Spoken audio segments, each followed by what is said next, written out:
In today's video, I'm going to teach you how to integrate Gmail with Google Sheets. We're using the easiest method available, Zapier, which requires no coding and gets your emails flowing into a spreadsheet automatically.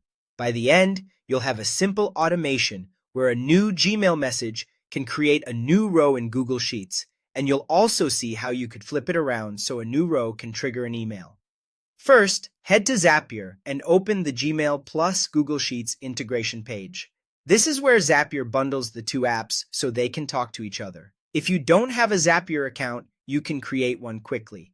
Once you're in, Zapier will ask you to sign in with your Google accounts for both Gmail and Google Sheets. You'll be prompted to grant permissions so Zapier can read your emails or add rows to your spreadsheets. This is done through Google's secure sign-in, and you can disconnect access at any time from your Google account settings.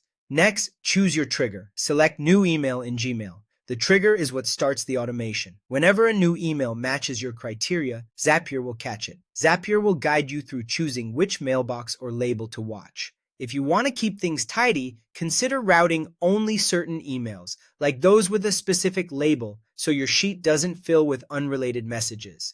Now choose your action. Pick Create Spreadsheet Row in Google Sheets. This tells Zapier to add a new line to your chosen sheet every time a matching email arrives.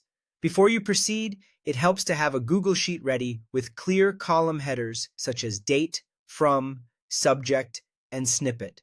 When Zapier asks how to populate the row, you can map the email details to your columns. For example, put the email subject into the subject column, the sender into from, and so on. Zapier provides sample data to make this mapping easy to preview. Select your spreadsheet and the specific worksheet tab where the rows should appear. Double-check you're connecting to the correct file, especially if you have multiple versions. Keeping a dedicated sheet for automations reduces confusion and avoids overwriting data. When everything looks good, turn it on. That's it. From now on, each new Gmail message that meets your trigger will automatically create a new row in Google Sheets. If you ever want to go the other direction, you can set up a similar automation where a new Google Sheets row triggers send Gmail email. Just swap the trigger and action in the same integration flow and follow the same connection steps.